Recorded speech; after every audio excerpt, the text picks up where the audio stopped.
there's somebody in front of you and you're a selling speaker, you gotta close. Care what people's judgment was or anybody thought.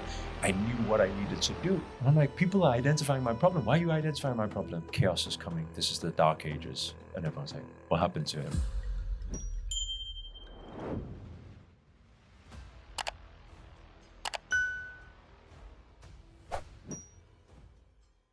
Gladiators, welcome back. Today I'm super excited to be with my amazing guest. Now, we normally have business leaders that I interview. Today we have a spiritual and a business leader, which is really, really intriguing. I couldn't wait to interview him. Welcome. Now, I'm going to have a crack at this, okay? Master Sri Akarshana. Very good, yeah. Really, did I do well? Oh, great, wonderful. Welcome to our office. Thank you for having us. Thank you so much. I have 1,000 questions to ask you. Mm-hmm. Let's bit about your background, please, because I have viewers and listeners all over the world. We're on Spotify, we're on iTunes. Is it called iTunes? It is, isn't it? Yes. That's how much up-to-date technology I am. And we have about 5 million views on one of our interviews. Mm-hmm. So these people are all over the world. They might not know about you. So a little bit about your background. Where are you from? I know we're here in Dubai. We talked about being in England for 6 months. So tell me, please. I was born in Liverpool. Yeah, a Scouse. And, which team do you support? Liverpool. I love you even more now. Yeah. So I was born in Liverpool, but then I grew up in Newcastle. So my parents are originally from Hong Kong, and I grew up not in a wealthy background or anything. They worked extremely hard, mum and dad, in the typical Chinese takeaway, Chinese restaurant type thing. And I was not very academic. And so I took on something that was similar to my dad's path, which was start business. So I started, got a huge loan out when I was 21 for around £460,000 across multiple banks. And then I started my first restaurant business and finally made it do well. Grew a restaurant franchise chain, recruited around 52 franchisees. And what was the name? Yo-Yo Noodle. Wow. We actually opened one in Manchester too. Yeah. Wow, amazing. And then I got into numerous businesses, some real estate investments and also tire and steel recycling business, which kind of set me free when I was around 24, 25 and buy all the luxury things, cars, yachts, things like that. And then went into depression and then came out on the other side and now here we are. So you started your restaurant business in Newcastle. I started in sunny Hull, which is... I started there, and then that was my first business there. And then I opened one in Liverpool, Manchester, Newcastle, a lot of different places. Mm-hmm. But the office was Sunnyhill. Yeah. Head office. Yeah. Amazing. And then what, you sold it? You closed them? The restaurant business. Is it still going? It was very interesting because no, some of them are still running right now. I just walked away. Mm-hmm. I think a lot of business people, even including my dad, would say, I'm stupid and you work so hard for it. You put all your time and money into it. Why would you not sell it first or do whatever? But I had enough. I didn't want one more day of it.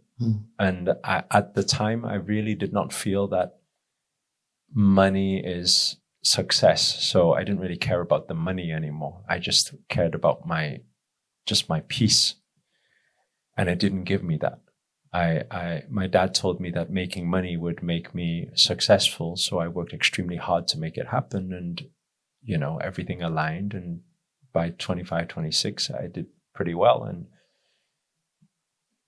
But mentally, I was not well at all. I would say that I was mentally ill to a point where I suffered from depression, Were you close to your family at the time? Were you in a relationship? Do you have support, or were you totally feeling alone? I had, but I think depression is one of those things. Even when everybody's caring for you, you just feel it within. Yeah, and you're not. Everyone's saying you've got the dream life everyone wants, but as if, you can't pull out of it because you're too much in your head, So, yeah, I had the people who cared around me, but. And they knew what you were going through, but they just couldn't help you.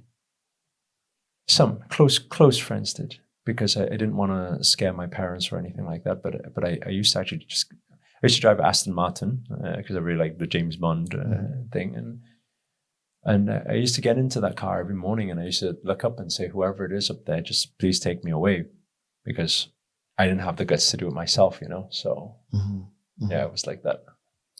We have very similar backgrounds. Yeah, I had 7 health clubs. You had 7 health clubs. All right, okay. And we had over 600 staff working for us. And one evening in Alderley Edge, which is near Wilmslow, my house got broken into with me in it, and they attacked me at knife point. Oh wow! And I was divorced from my first wife, but I was looking after my kids from my first marriage. So I sent them to Dubai. 2 weeks later, I had a heart attack, and I walked away from everything. And I came here with $750 in my pocket. Oh wow! Isn't that strange? What year did you walk away? I think it must have been, I can't remember, probably around 8-9 years ago now. Something Cool. like that. Yeah. Amazing. Yeah. And then what did you do? You took sabbatical? Where'd you go? What did you do? Well, I have a charity out in Kenya.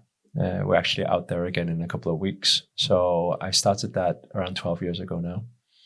And that's the thing that got me out of depression, because I found love in, it's an interesting thing. Like money, I think back then my dad would say, make money and you'll be successful. So I make money, but then I didn't feel where the success was. I bought everything, but where's the success?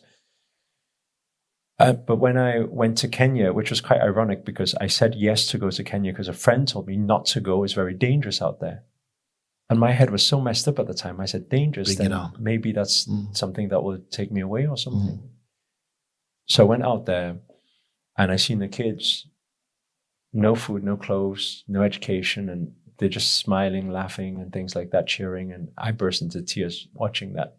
And I started using my money there, paying for food, paying for education. And I started the orphanage straight away, pretty much 12 years ago. And when I did that, I found love in doing it. So when I quit the restaurant business, I fully went out to serve, which came to a very big epiphany because after several months, I realized the numbers in my bank account was coming down.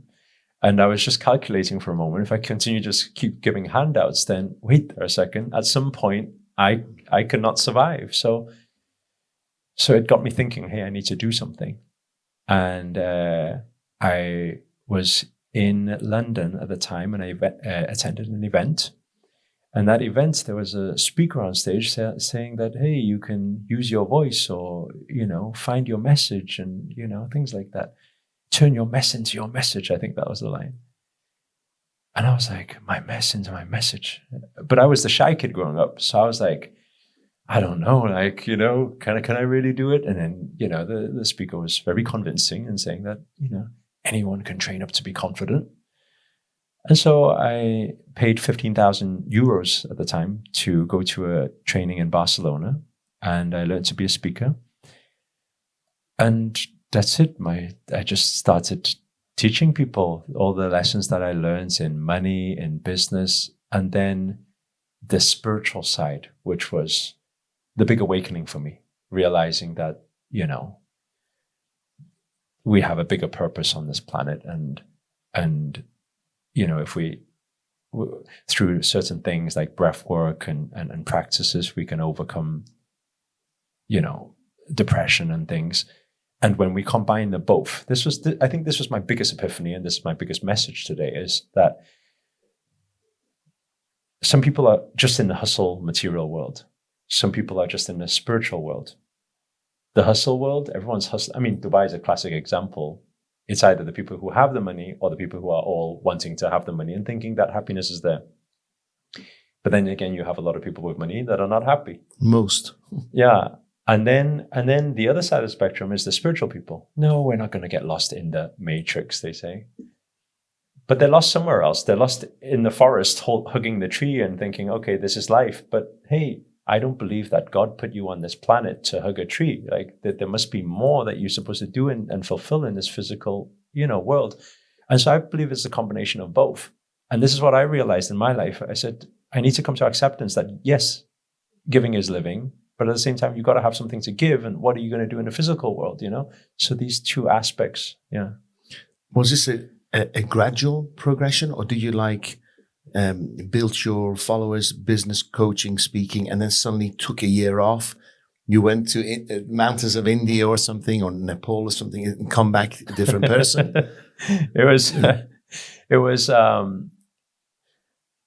Actually, now we're talking about it, I feel like my life's been quite depressing. There's quite a lot of depression moments, because. But you grow from those stages, right? Yeah, that's what it is. But when I started the speaking journey, obviously you go in, okay, now I'm a coach, now I'm supposed to be a mentor, and now I have courses and people pay for programs and things. And then now you're growing a following. And so even then you were in the UK. You went back to England. Yeah. From Kenya, you went back to England. Yeah. So you only left England last year. A year ago, yeah. Wow, amazing. Yeah, okay, cool. So anyway, I was, in this coaching thing, I got into the whole speaker circuit.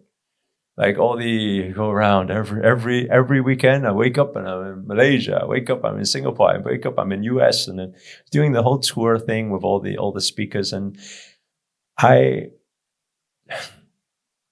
went from not being good at it, but because, like you, I have this, when I'm not good at it, I want to become good at it. So I have that winner's mindset. So I became very good at it. I did the whole circuit, but I didn't like it. I didn't understand how the speakers for the 30, 40, 50 years would be nonstop touring and saying the same thing over and over again. And that's like, I couldn't see myself doing that. And then nonstop going on stages, selling courses. And I was at an event, multi-speaker event, where all these millionaires and successful speakers nonstop going on stage. I was very happy at the time because it was my first event with 5,000 people. I was like, oh, this is really cool. So I was really excited to meet all these other fellow speakers too. And I remember when we were backstage, everybody was talking about, oh, how did it go for you? How did it go for you? Meaning the numbers. Yeah, exactly. Next one, how did it go for you? How did it go for you? And then, what did you do? Oh, I did this, I did that. And I couldn't get just a human-to-human, heart-to-heart conversation with anybody. And I was thinking, whoa, I don't know how to say this. It just feels a bit like some money-grabbing industry thing. There's a conflict, right? There's a conflict. It's very strange because everybody going on stage saying it's all about adding value, and then you go backstage and it's not the case, So I walked out. I said, I'm done. I'm not doing these tours anymore. So all the speaker managers I had and all the, I was speaking for the biggest circuits out there. So I said, no, I'm not. Were you a yogi then? Were you still? No. What was your? That's the point. I was still fully business, you see. Exactly. And then that's when I walked out of that thing and I said, no, I believe that we're supposed to add value. And yes, I'm not against money, of course. I grew up in money background. I understand money. I understand sales. I understand marketing. I'm not against any of that. But I believe that the intent needs to be right. Like, then I got into the whole understanding and learning and read the Bhagavad Gita and all of these type of things and understand the whole thing about intent and karma and, why we're here. And yes, we can use the physical tools of sales and marketing and things like that. But I think that it's more to do with the intent part. And so I walked out of that and I started my own thing. I said, okay, we're going to do our own thing. We're going to start our own academy and it's going to be heart-based. It's going to be beautiful intent. I'm going to find the right people around me and we're going to do it again. And it was tough, like I think sometimes when you're a speaker and you have managers and things and they fill the room for you and they do everything for you, it's you just walk on stage, do your thing and you're gone, right? Yes, but organizing events. But when you're organizing your own event, you've got pressure, you're launching, 50K on a Facebook ad for an event and then you need show up and then you need closing and you need the whole thing. It's quite a lot of work, So I think there was probably around 2 or 3 years in running our own academy on break even. And you had products to sell after, you had courses to sell, or were you just contributing? No. We had courses, programs. Okay. Of course, yes. We had courses, we had programs. But while this was happening, I found that the biggest thing, I think one big epiphany, because I know yours is more of a business audience. One epiphany I had was the power of organic traffic. Because paid traffic, you'll never stop. I will always need more leads. It's forever. I'm keep paying out for more leads. I mean, we still do it, but I'm saying there's a big difference between paid traffic and organic traffic. When we started doing organic traffic, it really changed. These are your fans. These are your tribe. Your tribe. Your relationship is immense. Therefore, the conversion and everything like that is also increased significantly. But that is something that changed my life, because when I started on doing the YouTube and the Facebook and the Instagram and everything, and then it grew over 100K and then over 1 million, I could see a big difference in what I was doing, because I could purely use those platforms to just offer value. I'm not focusing on any sales and trying to convert or doing anything, just adding value. And just because of sheer numbers, they would just come in anyway. It would just happen. Everything would come, whatever's supposed to come will come. And this is a big difference. I think that what I learned in that journey was, before, it's kind of like, if there's somebody in front of you and you're a selling speaker, you gotta close. If you don't close, how's that going to work? But here now, it's released all the pressure. And the problem is when you got to close, and sometimes you're forcing a sell on somebody who, you don't even know if they need it or not. You're just doing a sell. Now it's not like that. Now it's kind of like, a very relaxed approach. Whatever aligns. The right people will come. And because that shift happened, the amount of people who say, "Oh, we want a refund," or "Oh, this wasn't right for me," or something, it's reduced significantly. In the past, there was a lot, because you're just closing everyone. Mm-hmm. Here is kind of like, yes, we'll still do our thing, but the right people come to you. Mm-hmm. Here comes the spiritual awakening part. Come around 5 years ago, I have, about 2 million following online or something like that. And something that was bugging me, I don't think I've ever spoke about this actually. This is probably the first podcast show to speak about it, but something was bugging me. There was it wasn't easy for me. Was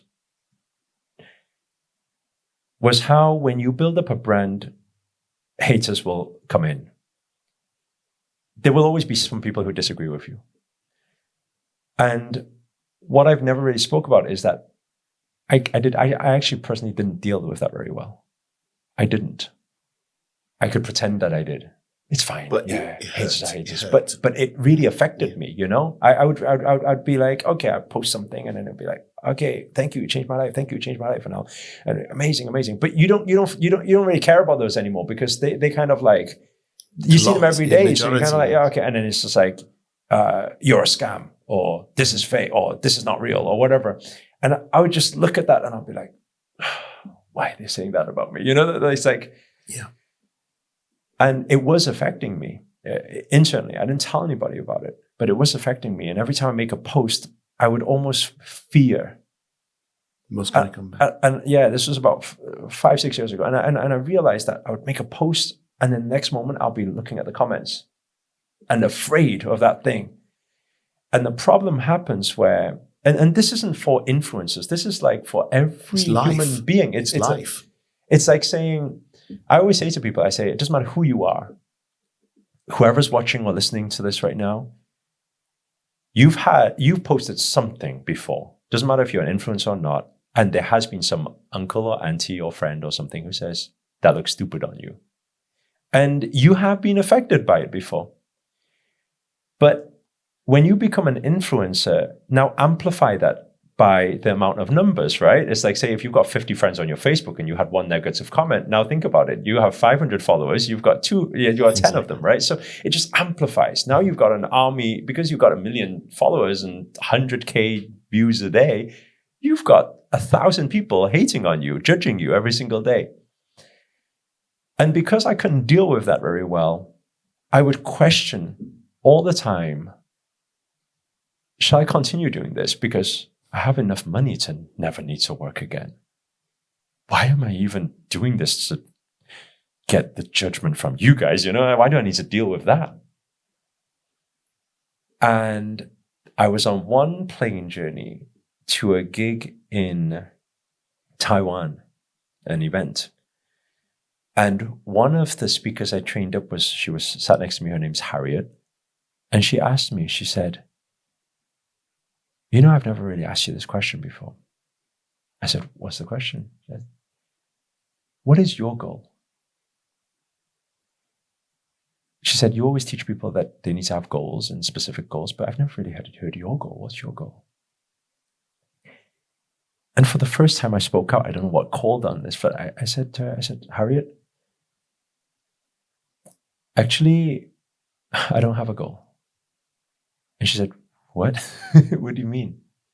I said, actually, Harriet, I don't know what it is. I've been on this spiritual path now myself for a few years, and I've been reading a lot of things, and people talk about when you're done, when you have no more needs and you feel fulfilled and there's nothing else you want to do. There's something called samadhi or transcendence or something. And honestly, I feel like God or whoever will take me away soon. I don't know why, but I feel it will happen soon. And at the time, Kaina was on the plane, sat next to Harriet, and she burst into tears. And everyone got all emotional. The whole team got all emotional hearing me say that. And when I seen that emotion, it shocked me. And I said to them, I said, I'm not depressed. Don't think I'm depressed. I'm not depressed. I'm not stressed. I'm actually very happy. I feel very fulfilled. I feel like I've achieved everything I want to achieve in life. And I think my time is done. I feel I've impacted lives. I'm done. We finished off that Taiwan circuit, and within 3 days, I got a text message from a disciple of a Himalayan Yogi, Master Aksha. And the disciple, her name's Rebecca, reached out and said, Grandmaster Aksha would like to invite you to the Himalayas for a pilgrimage and the initiation, to be his first disciple to receive spiritual master title. So imagine I'm looking at this a few days on, and I'm like, what is this? Spiritual master? I'm like, I always class myself as the spiritual gangster. It's like, master, do I need to wear a robe from this moment? I'm like, I don't know about this, But I was at a point in my life where I felt like I've done everything I want to do, and I'm done. What have I got to lose? So I said, okay, I'll go. In my back of my mind, we always start with skepticism, right? So my mind's thinking, okay, they probably want to sell me a retreat or something like that, right? But no, it wasn't. There was no payment, no nothing. And it was a one-to-one. You'd never spoken to them before? No. I went on a retreat once with him before, but so I was the worst at yoga. So he has like thousands and thousands of disciples. I'm thinking, why me? So I went out there. Do you know now? Yeah, big.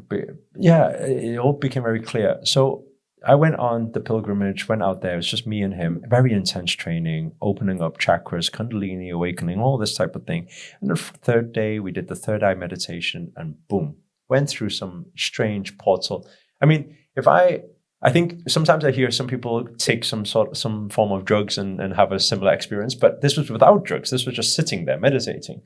going through something and seeing the future me and seeing everything that was going to pan out, seeing 2020 chaos, seeing the pandemic, the health issues, seeing the recession that is still to come, seeing all of these things, and then seeing my role that I need to fulfill in there, and then coming back.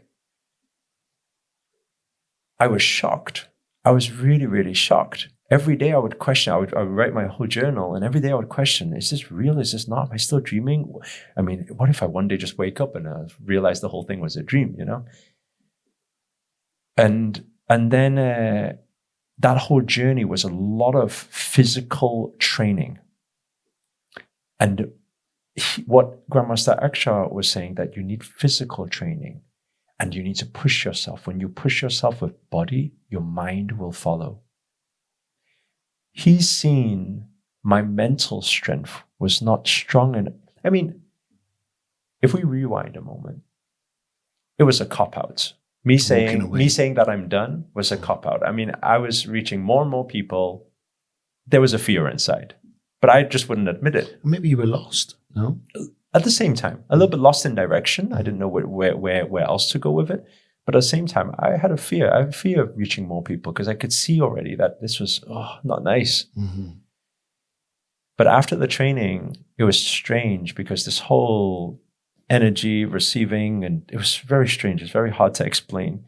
And then I came back to UK, and then it was like a rebirth. That's probably the best way I could explain it. It was a whole new identity took on. I went back to my office, my studios, and I was observing myself, being very abrupt with the team and saying, why are you not working? We've got a lot to do. Because I could see the purpose.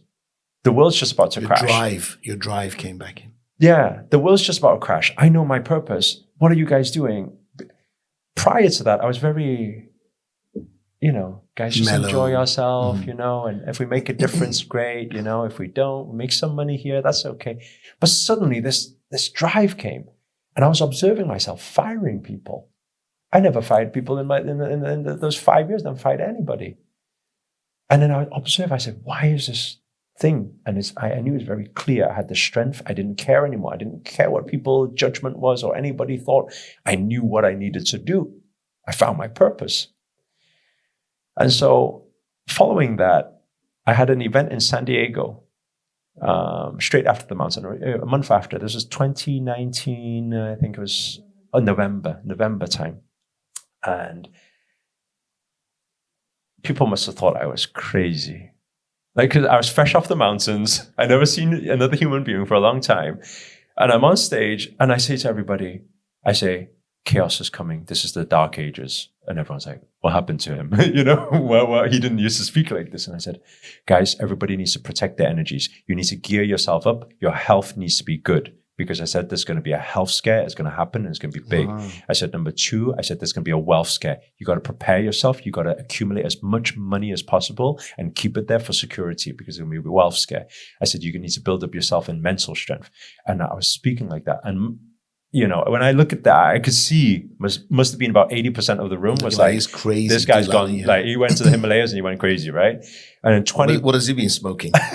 But then 20% of the weird people, believe me, they were like, I think this is true, And it's quite interesting because now I look at it, some people like posted on YouTube, Master Sri Akarshana's predictions in 2019 came true. But I'm saying it wasn't a prediction. I actually seen it. It was like, and what's to come, because we have a big recession still to come and it's not even hit yet, But people really need to prepare themselves. Now that I've had time to ease back into human life. Yes. I recognize not to do it in such a abrupt way. So where's your drive now? On a scale of, let's say that was 100. Where are you now? I'm still there. Yeah. Wow. I'm still there. It hasn't changed because, I not just I actually, our team, they work 7 days a week. They work day and night. Does they love you? The whole team. Yeah. They're passionate about your message. I think that. And at the same time, I think that purpose is rubbing off. They get it. we have a very short time to live on this planet, like very short time. 26,000 days on average. Like that. Yeah. Very accurate. Yeah. And for that, God has given us this opportunity. Like everybody should now, right now, don't think about all the stress and challenges they're facing. It should be like, hey, my hands are moving. Wait a second. Who gave me this thing? Hey, I'm breathing. Who's giving me this thing right now? Whatever you call God, universe, whatever you want to call it, doesn't matter. But that thing that created you and me is giving us life right now. And you're saying that you're not gonna repay, you're not gonna do something, you're not gonna serve, you're not gonna do something good in this lifetime while you're here. You're gonna just drink and party it out and that's it. Like it's very clear now, that there is a purpose to fulfill, like savor, service. Service is the thing. We know that. How do we know that? Because, everybody's had it before. Sometimes when we help other people, we're even more happy than when we help ourselves. Absolutely. When contribution is the highest need, it's the 6 basic human needs. It's when we have something we fulfilled ourselves, we want to contribute beyond ourselves. So I think when people are saying, what is my purpose in life? Find somewhere where you can help people. Find somewhere where you can serve. Find somewhere where you can add value. And they say, oh yeah, but I can't do that all my life. You can if you learn to, this is what you teach as well. Learn to take your passion or take your purpose into profits. You can. If you know how to organize for that, how to do that, it's possible. And if you do that, you will never work a day in your life again, Like this is how I see it now. You don't clock in, clock out. Everything just runs smoothly. You're in synergy with your values, your passion. There's no job anymore, is it? It's your life. Yeah. That's it. And outsiders, they observe you like, do you not need time out? Do you need some balance in life, And it's and I used to get affected by that. Because I used to, oh my God, I must be not resting. I must need some rest. But I was the guy who, when I was forced to rest, because my team would say, you work nonstop, go take 3 days out, go take a week out. I would take a week out and I'll be itching. I'll just be like, I get uncomfortable because I feel like I'm not doing anything. And people say, that's your problem then. And I'm like, people are identifying my problem. Why are you identifying my problem? I don't feel I have a problem. Yeah. I'm happy. It took several years actually until I realized I don't have a problem. It's you who has the problem. You're getting tired watching me work. It's not me getting tired. I think because you highlight what they don't like about themselves. Yeah. I can walk in a room and some people don't like me because I'm smiling. Right? They think, That's right. Why you so happy all the time? It's not like I woke up, had a back problem, I didn't sleep very well, had a headache. But happiness is a choice, right? That's right. It's a choice you make. And I love that. I love that saying when they say, work like you have no life, or live like you have no work. Wow. It's a very interesting thing. Everyone thinks that we work like we have no life. But what they don't know is like we live like we have Absolutely. no work. They don't know that. Life is just a gift, isn't it? We got to just appreciate it, live in gratitude. Now, I got here because I've seen lots of deaths in my family. Right? My father died when I was 3.5. My grandfather died in front of me. So I've been counting. That's what you said, days. I've been counting since the age of 7. I count. I value every minute. My most expensive commodity is time. I value it so much. Right. And old age is a gift. I'm probably 20 odd years older than you, right? So most of my life is behind me. What do you think of death? What's it all about? What's your opinion? Well, if we look at it from a scientific point, everything is energy and energy is everything. And energy cannot be created nor destroyed. It can only be transferred. So we are just energy and we can only be transferred. Death is physical death, material death. But it's not metaphysical death. Metaphysical cannot die because energy cannot die. So where do you think this energy goes? A different dimension? For sure. And because we're a collection of energies, right? To become this physical being. When a physical being goes, do we just get dispersed or do we go collectively to another level, in your opinion? Yeah. So the energy moves But it's not like just one direction it can move in. It depends on your soul here, how you've done, how you performed, and which way, what direction, what is next to fulfill. Every soul will move differently. But and these dimensions, it's interesting you say that, because that is probably the biggest breakthroughs, awakenings that I had during the awakening in the Himalayas. Because every day in meditation through third eye, we were venturing into different dimensions. Amazing. And it's not just about the future life that we exist in, or the past life that we did exist in, but it's the parallel dimensions that we exist in. And that was fascinating to me, to know that when we are sleeping and we're in dream, that dream is not how humans think is dream. That dream is another dimension that we are existing in. And it's infinite, isn't it? Right? Yeah. These dimensions are infinite, correct? Yeah, infinite. Yes. That's right. And and knowing that, and not just knowing that, but knowing that what we do in this dimension affects all the other dimensions that we exist in, meaning that what we see in dream is a sign also for this dimension.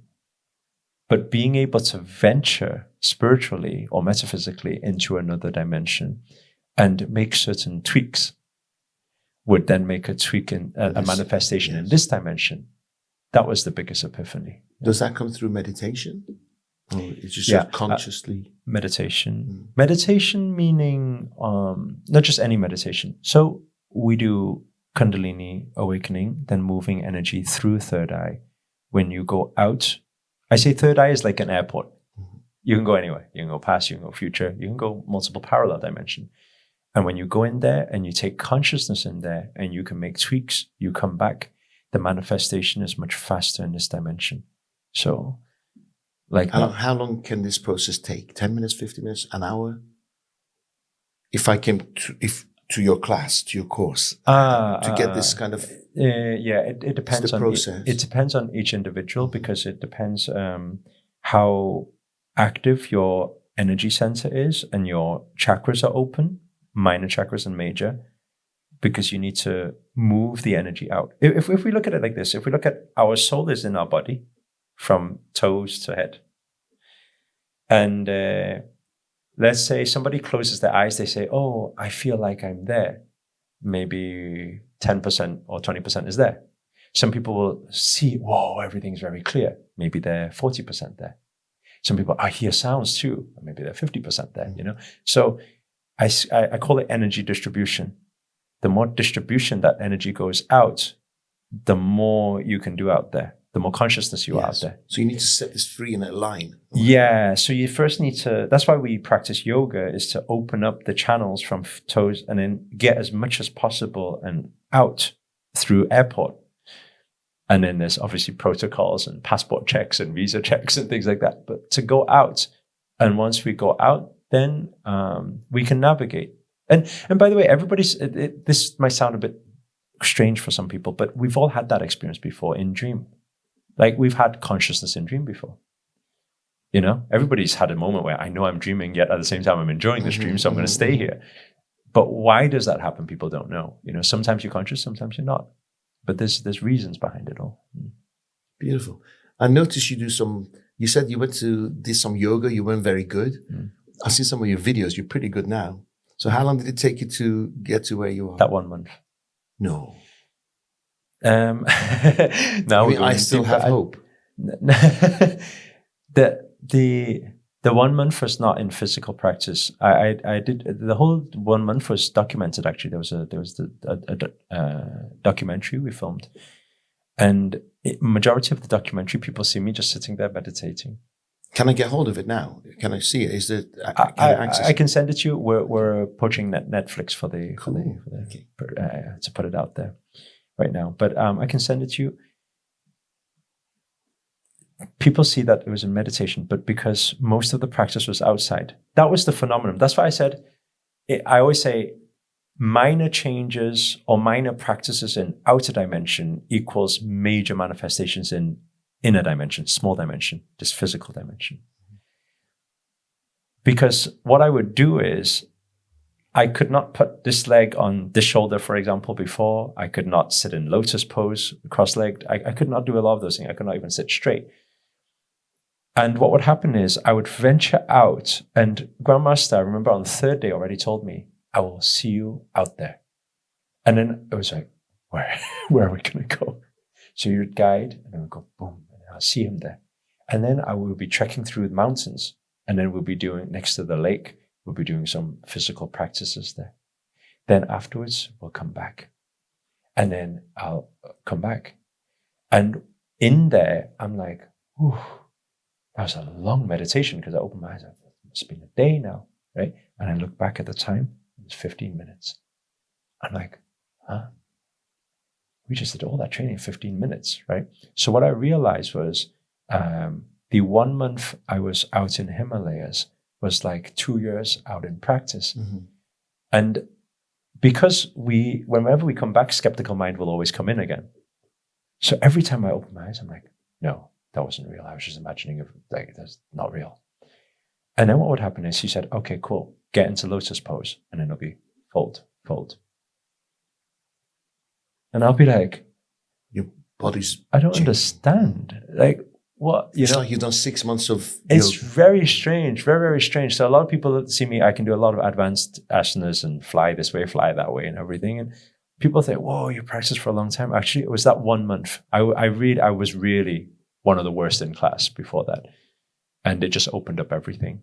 Yeah. So now I always say to people, most of my work I do outside. Why would you do inside if you can do outside? And people say, this is bizarre. How can that be true? We know time works differently in different dimensions. We learn at school. You space travel.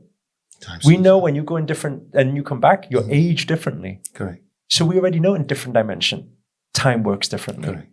So it's nothing far-fetched, but we just don't know how to access it right now. So when you access it, you can actually spend that amount of time there and come back. And you feel like life is not so short anymore, right? Because you're achieving a lot more in that time span, correct? That's right, yeah. Amazing. Amazing. I've got so many questions to ask you. We've got to do this on a regular basis. Mm-hmm. So what's money to you? Money is a very powerful energy in this material world. Mm-hmm. So it's like, if you want anything in life, money will make a big difference. It's a nice thing to have, Money is an amplifier of who you are. Do you still have a Lamborghini? We haven't told anyone, but I guess we're on this podcast show. No, actually, I sold the Lamborghini before I came to Dubai, and I haven't put this out there because it's just not. I don't feel that anymore. In the past, I know why we bought the Lamborghini for marketing reasons, So Yogi with Lamborghini, we just bought a McLaren 720S. Beautiful. It's nice. It's cool. The thing is, right, the McLaren, the Lamborghini, I drive fast cars. They're just not practical, right? So they're not practical, why do we buy them? I tell you why I buy mine. It makes me feel good. I go from my house to the mall and back. That's it. I don't even drive. I don't do the circuit, nothing. The most boring Ferrari driver on the planet. But I see it in my driving, I feel I've accomplished something. Does that make sense? Yeah. I sit in it and I like the smell of the leather and it makes me feel good. Although it's a 10-minute drive, that's it. Yeah. Yeah. How about yourself? Yeah. I bought the McLaren because I like the doors. But that's really, I used to have a McLaren. Yeah. Have you tried to put it up in a car park? Yeah. Because you need space, right? Oh, right. And then, and also the height as well, because I used to hit pipes. Yeah. You got to find the right place to put it. And also McLaren's a lot lower than other cars. It feels lower. Yeah. But actually it wasn't, first of all, when I bought the Lamborghini, I want to say straight off, actually, I had drove many supercars before that already. Yes. But I bought a bright orange Lamborghini actually after I got a big epiphany from watching a Tai Lopez interview. Oh, yeah. And did you ever meet him on your circuits? Briefly, one time backstage, one time at one event. Yeah. Because I think he acted as if until he became it. Am I correct? At the beginning, he was like A renting cars, rented a little mansions. bit, yeah. Now he's made it. Yeah, a little bit like that, yeah. But anyway, this thing, I never thought I would get a spiritual awakening, epiphany from him, right? But then I did. And what actually happened was because I was on my spiritual journey, and I was, money doesn't matter, namaste, namaste, everyone, And my content started to be like that, namaste, namaste to everyone. And somebody was interviewing him and asked him, you always show off with your Lamborghinis and your Insta babes behind you and everything and all your Rolls Royce and everything. Do you think this is ego or what do you think it is? Okay.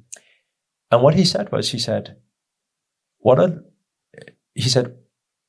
a lot of people don't know is that every day I get messages from kids off the streets, like who are in local gangs and everything. And they always say, thank you, Ty, you completely changed my life and now I read books and everything. If anybody knew my core message is always telling people to read more books and personal development. He said, do you think people would have clicked on my videos if it was not the Lamborghini? Do you think those kids, those people who were in gangs would click on my videos if it wasn't for the Lamborghinis or the Insta babes? Yeah, if you had a front page of a cover of a book, nobody would have clicked, yeah. So I got my biggest epiphany there because I was just, entering into my spiritual journey and everything. And I was starting, everything's love and self-love and don't worry about money and things, like that. And then I was like, wait there a second. The only people I'm helping right now are the people who are already connecting me on this level. Because who would click on this? The people who feel this already. But they're not the people who need the most help. Mm. I said, the people who need most help are the people who were trapped like me before, who thought that material was the answer. I said, so how do I help those hurt people? I said, I need to do that. So I was inspired. I went straight away. The next day I said, what color a Lamborghini? Orange. Bright. Get the click. And then I got the Lamborghini and then I parked it behind me in my studio, and I would do yoga. In England? Yeah, in England. I'm surprised you didn't get scratched, keyed. and I would do yoga, and I would teach self-love in front of the Lamborghini. And social media kicked off. Did you post every day? You were religiously posting discipline for how many years? It's been since 2018, January 2018, January the 1st, 2018, till now. I never missed a day. Yeah. Amazing. Yeah. Because people don't realize business is a marathon, right? You have to be disciplined. It takes time. Yeah. Momentum comes through effort through a long period of time. That's right. Amazing. So why Dubai? What was your calling? Actually, it's Dubai at first would be my last thing because I can't deal with extreme heat. Well, I couldn't deal with extreme heat back then. We're from sunny England. Come on, it's like north of England. Yeah. So like this winter is already the summer in England. So it's like. By the way, your accent isn't English. Why? I would never have thought. I thought you were from the Far East, maybe Hong Kong. Oh, really? Yes. Oh, wow. I don't recognize any Newcastle accent, Liverpool accent, nothing. Oh, right. Yeah. I think because I traveled a lot. Probably, yeah. I would have thought.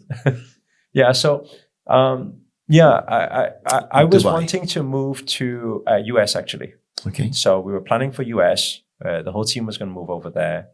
We were planning for LA because we thought, a lot of opportunities there and time to reach out to more people, celebrities and influencers and things.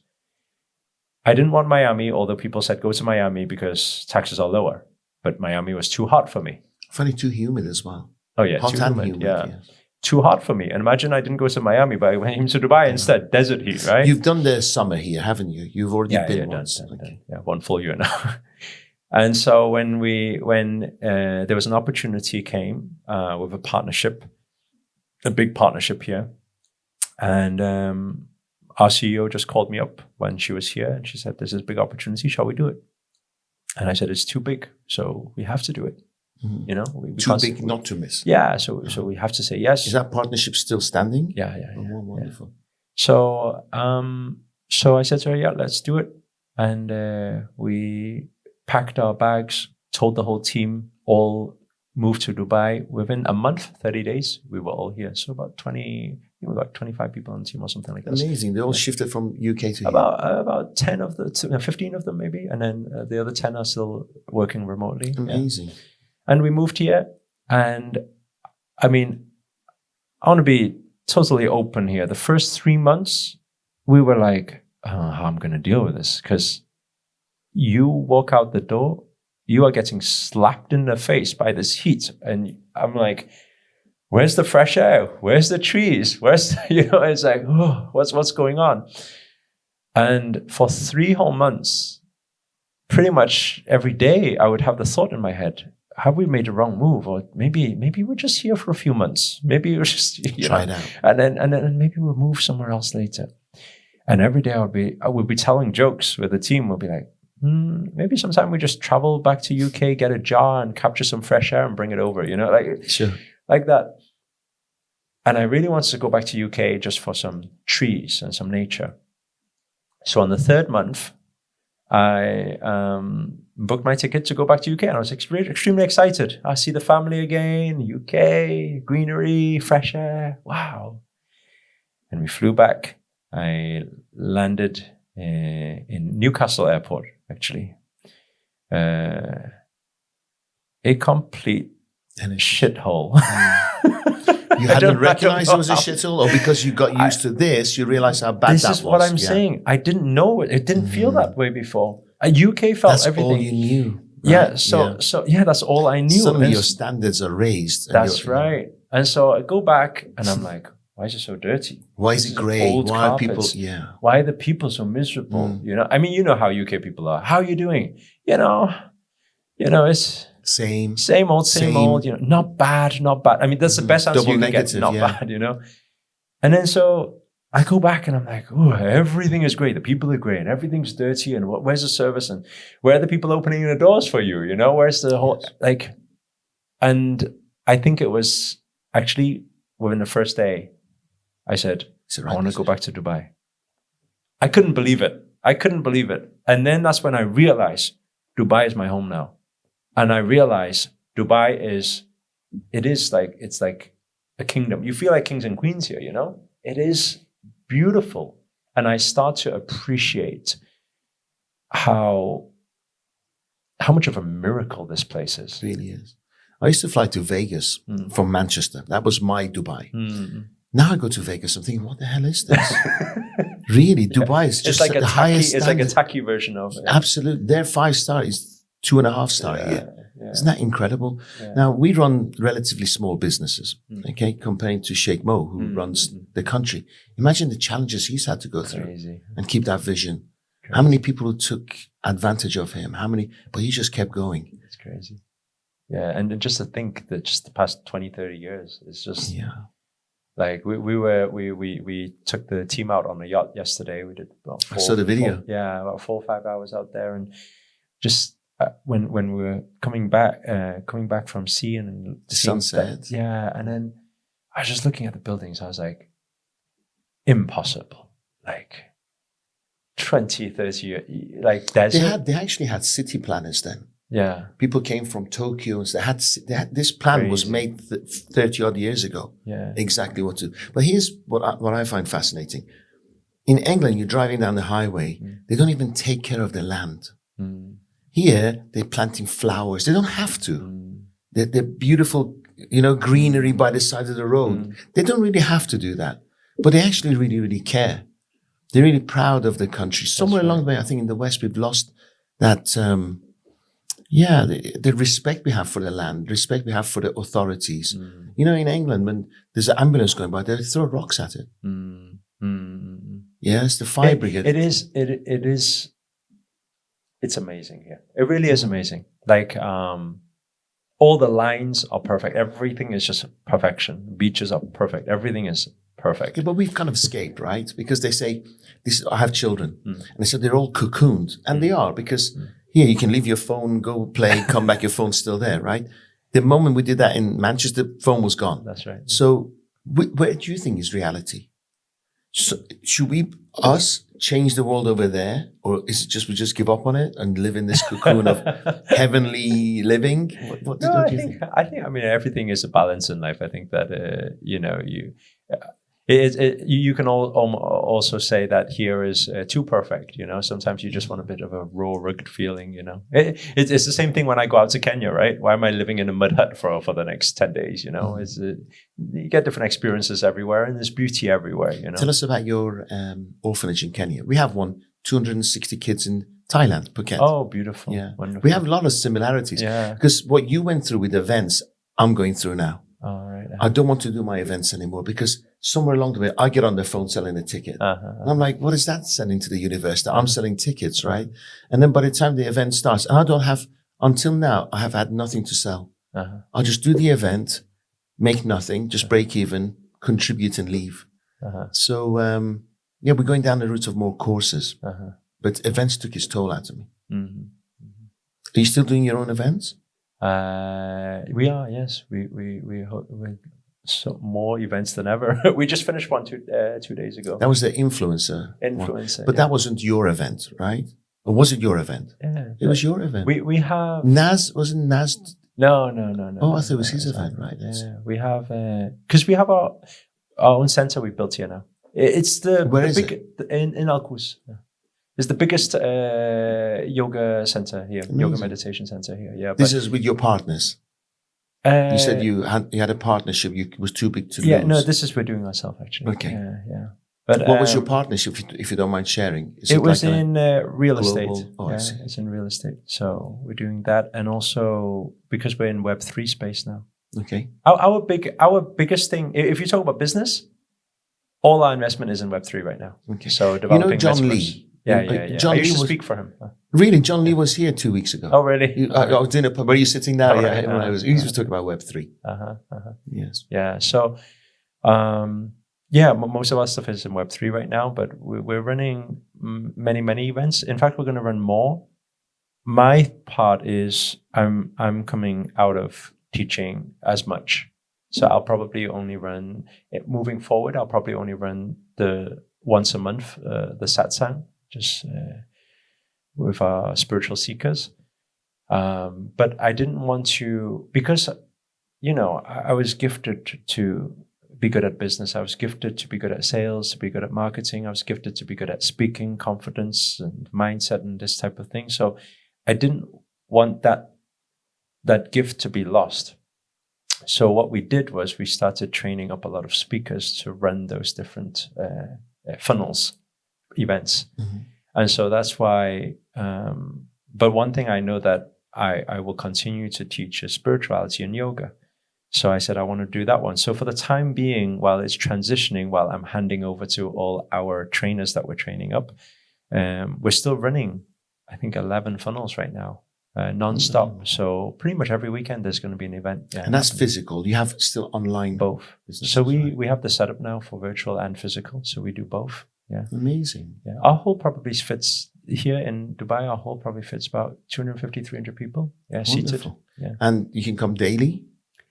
Is it open daily or classes? Yeah, we're not officially open yet. Our grand opening is in May, so we'll have to send you an invite. Please, we're in for that. Yeah. My wife will be one of your first clients. Wonderful. There's yoga every day. Oh, amazing. Yeah. Yeah. So that's what we're doing right now. And we're just handing it over, getting our trainers to teach, and then they can continue doing that. And every day we're building an academy basically. So every day there's classes. Yeah. Wonderful. How long does it take? So you teach speakers. You have a speaker. Yeah. Wonderful. And how long does it take you to teach the speakers? On average, for them to be able to represent you, because what you have is a specific message. Right? 3 years. It's a long time. You gotta be real about this thing, because it's like, if you say how long to teach a person to be confident on stage, maybe 3 days, 5 days. We have 3 day, 5 day events. If you say how to teach people the procedure, the speaking template, or the where to stand, how to look at people, whatever, all that type of stuff, tonality, storytelling. Yeah, you can teach people everything in 3 days, 5 days. You can teach everything. But when will they get it? That's down to practice. And repetition. Repetition. So when we say the fastest results we've had, we've got a student right now. Her name's Christine from Malaysia. She just took our thing and she translated it all in Chinese. right? Last week, she did $343,000 last week alone in online challenge. And and how long did it take her for it? Is she an affiliate of your business, or is she standalone? Does she get your material and do it in Chinese? And then for that, if you don't mind me saying, it's just a structure. Yeah. For that, you get a percentage and she gets a percentage. Actually, for her, we actually gifted it to her then. Wow. Yeah. So she just took everything. I said, just go. If you can reach out to more people, reach out to more people. I mean, you know, but she's doing very well. She just hit her 1 million, actually she's 1.2 million now for this year. This is her big year. But she started with us 3 years ago, I think.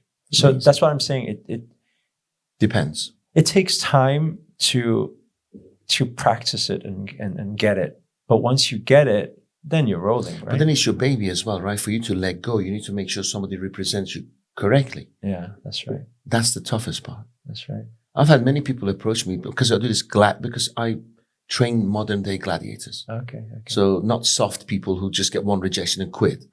So it's very hard to get gladiators these days. But they tend to quit. They tend to walk when the going gets tough. It's interesting because we have a new program called Light Warriors. So I guess it's a similar type of theme, but I think it's for the same reason that you've named yours gladiators. I mean, it's majority mindset, isn't it? Mm-hmm. I mean, you can take somebody who really sucks at selling, and as long as you're willing to keep going, you'll eventually get there. Yeah. But people don't, you know. Yeah. It's too easy these days. So do you get resentment when people can't make it and they blame you or your courses, or you still get that? No. Or you just know? Well, you will because of numbers, right? Mm-hmm. We have thousands of people attend our events all the time consecutively. So of course there'll be some people who come out and say, "Oh, I didn't get any result." But it's like, yeah, you didn't get any result. That is the point. Own it. Exactly. But what about Christine? What about Lucy? What about Tim? What about all these guys? You know what? Like, so why are you saying you cannot say the event doesn't work when there's so many people have came through the events and got results? You can only say you didn't work. Very good. You know, and I think that, yeah. So now, I mean, like I said, back in the day when I first started as a speaker, I used to get affected by all this negativity and, you know, negative people and all the rest of it. Now I don't, because I think it takes time, and I'm sure you understand what I'm saying in the Bible, it says, know thyself. You need to know who you are, know your intent, know what you stand for, and, you know your own reasoning. If you know yourself well and you're congruent to that, you no longer, nobody can disrupt you. Exactly. Nobody can say you're you this answer or to you're yourself, that. to your own values, right? You look in the mirror, you think, I wake up every morning, all I want to do is contribute. I want to help others. Yes, you don't have any bad intentions. What else can you do? That's right. Haters don't bother me. What really does bother me, because I do care about my pupils, my students, when they don't make it. They pay, they spend time, and they don't do it. They just don't do it. And it hurts me. Get over it. Yeah, because it's just, again, a numbers game, isn't it? Yeah. Well, I was thinking of quitting. Because I don't need that pain to see them not fulfilling their life. So I might as well not just bother. Yeah. But then there's that calling again, isn't it? It brings you back in. Yeah. Yeah, I think it's letting go of expectations and another spiritual learning, you know. I think letting go of the expectations of any outcome. It's like everything in life. I learned that in the coaching industry, letting go. Some people will make it, some people won't, but we just try our best and we play our part, you know. They need to also try their best, and hopefully they do. I also learned the same lesson in the charity. We're in Western Kenya, just outside Bungoma, on the border of Uganda. And when I first went out there, like, I was just giving free handouts. Like, it was just like, oh, this person dying, or that person needs food, or this person needs education. I'm just giving away money. And then very soon, the word spread. And very far. One day, I remember we were taking this bus out to maybe 5-hour drive to a different town. And when I got out the thing, people were waiting. There was people there. They said, "You're that." They call it Mzungu. Like, I'm classed as white person out there, Yes. so they say Mzungu. And they said, maybe Bazungu is sucker. maybe, yeah. Yeah. So they said, my kids need feeding or this and that and all the rest of it. And back then I would get lost in giving. To when I realized that I cannot save the whole world by myself.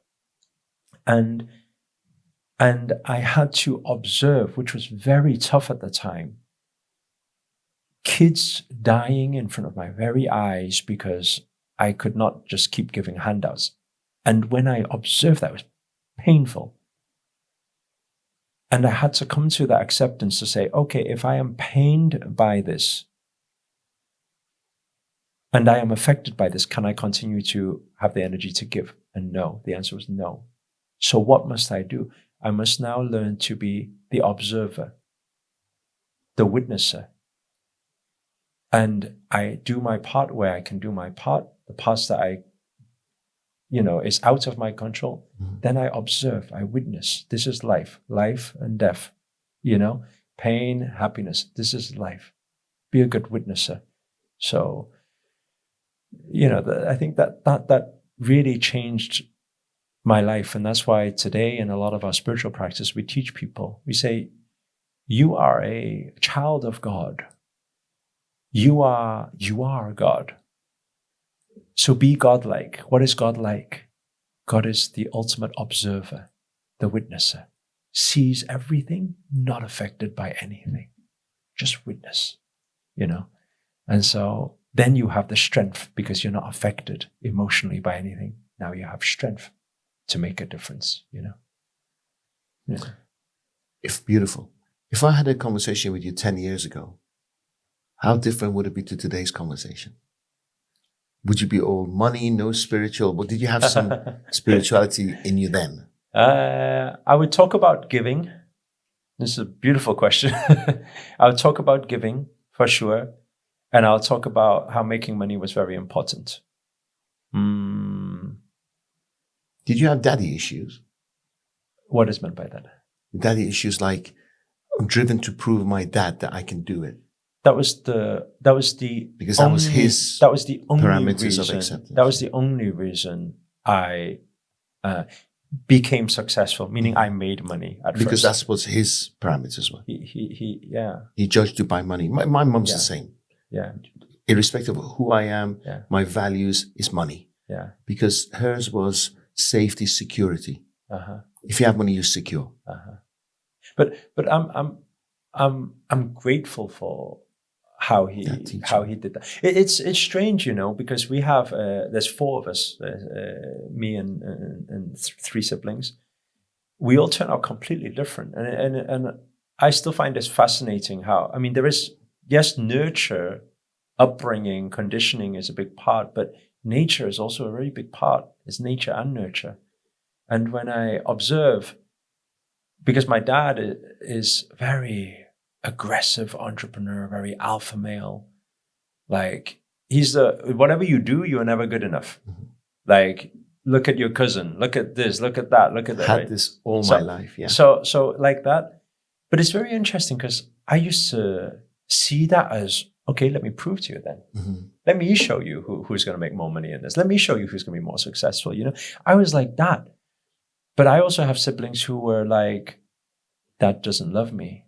Dad never cares for me. Dad always thinks other people are better than me. And they go through depression because of that. And I always find that fascinating.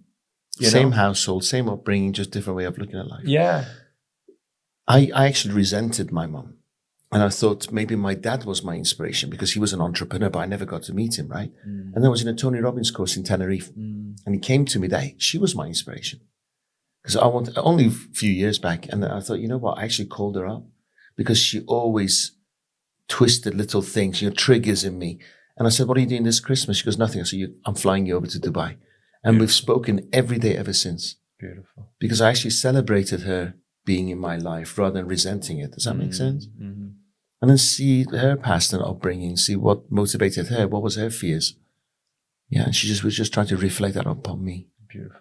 Now that you see it, it's beautiful. Yeah, it still triggers me from time to time. But I'm just going to take a hit and go, get it done. Yeah. But you know what? I don't want to be the kind of person when she's gone have regrets. That's right. Yeah, it's because time passes, doesn't it? Yeah, I think that's we were going through a lot of spiritual teachings here, but I think that's the acceptance point. Acceptance for everybody has a different upbringing, and so they will try their best. All parents share with you what they know. Yeah, they try. Their idea of loving is to express it in that way, but that's because of their upbringing. It's not really their fault, And when we come to acceptance that everybody is brought up differently, and at the end of the day, every human has a heart. We have a heart.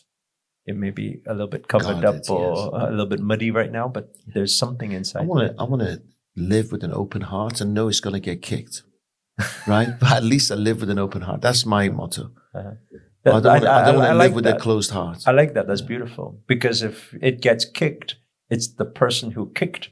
That's on them. Correct. It's not on you. But at least I live my life to the full, right? That's right.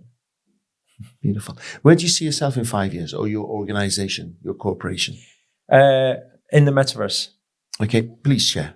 I think people think it's like some Facebook thing, some Mark Zuckerberg taking data thing, but it's. I don't think anybody really knows what the metaverse is right now. I'm excited about it. I believe the metaverse is the bridge between the metaphysical and the physical. Everything you ever dreamed of, everything you ever imagined, a chocolate house with a slide that goes into the ocean from your bedroom, you can build like that in the metaverse. You cannot do that in the physical. I believe that the idea of the metaverse and building that up will allow innovation and evolution to speed up on this planet, because we can do the testing in there and do the reality here. Do you think it's healthy for humans? I think it's like... Because they'll never leave home, because they'll always be at home. They have everything. Why do go on holiday? I think it's like everything in life. I think it's not healthy and it's not healthy. It's not good or bad. A knife is not good or bad, right? You can operate and save someone, or you can kill someone. Sales is not good or bad. You can sell something that doesn't work, or you sell something that changes someone's life, right? I think it's the same thing. Money is not bad. It's an amplifier. I see, if we look at social media, that will give you the best answer, because you say social people. It's very funny because 2019, you still get all the influencers saying, get off your phones.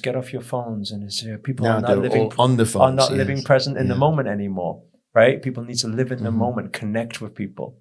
And it's quite ironic, because since lockdown, the only thing that connected us was technology. Absolutely. So now the universe is showing you a sign saying, hey, technology is always going to be there and it's always going to advance. It's how you use it. And that's how I see metaverse. Will people be doing bad things in there? Of course. Just like social media. But can you change people's lives in there? I think so. Absolutely. You can get people a full experience. Brilliant.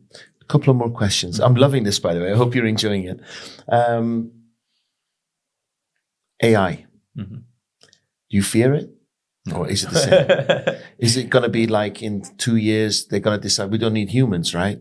Or we don't need men because we're useless. We cause fights, wars. So we're just going to have a world of women only. And I think again, it's the same thing. It's for technology advancement is all for convenience. Technology will become smarter and smarter. If we know how to use it, it's best, unless we don't want to be used by it, So do you think there should be some governing body watching who's manufacturing this AI technology? I believe right now there's machines that don't allow themselves to be switched off. Somebody switches off, they switches back on again. So what do you think of that? We are always going to be controlled no matter what. When I first embarked on this awakening journey, I remember there was this guy who came up to me and was saying, oh, this whole matrix, the whole system, we need to bring it down. It's so bad. We're being controlled, and the government and the Illuminati and everything like that. And you think it's always been there? Yeah, but it's always, we're always controlled. We're like, and people say, oh, we need to bring the system down. We need to be free, freedom of speech, freedom of this, freedom of that. Everyone's talking about the cancel society and everything like that. But it's not. Like, everything just is. It's not good, it's not bad, it just is. This is the observer. We are observing it. It just is. If we observe it and we don't get affected by it, Don't get emotional about it. Control is there. There's always a hierarchy. We're always in a hierarchy. At home, we're in a hierarchy. Someone's in control. At school, we're at a hierarchy. The government is a hierarchy. We will never be free. How can you be free? You try, I want to be free spirit, take all your clothes off, walk out in Dubai, see what happens. You'll never be free. You can't do whatever you want to do, whenever you want to do. Not like that. But it's our goal to try and be as free as we can be. And people say, then we got to take the system down. If you take the system down, you cannot see this chaos is going to happen. People need rules. People need system. People need governing. And so there is always a something that is behind all this technology. There is always somebody in power that's behind the technology, even when it doesn't seem like it is. There's always somebody. And that is down to the intent of that somebody that's behind it. Now you're saying, oh, well, what if it's bad? There's going to be a person with bad intents behind governing an AI operation. But we need to understand on the other side, there will always be someone who's good also doing it. Why? Because we live in a world of duality, polarity. It's good and bad. It's always going to be. Inside of us, we are protons, neutrons, electrons. It's plus, minus. We experience life. It's good, it's bad. It's the same. It all balances. So people are always fearful. I always say to people, why are you fearing? God is not fearing. Your creator is not fearing.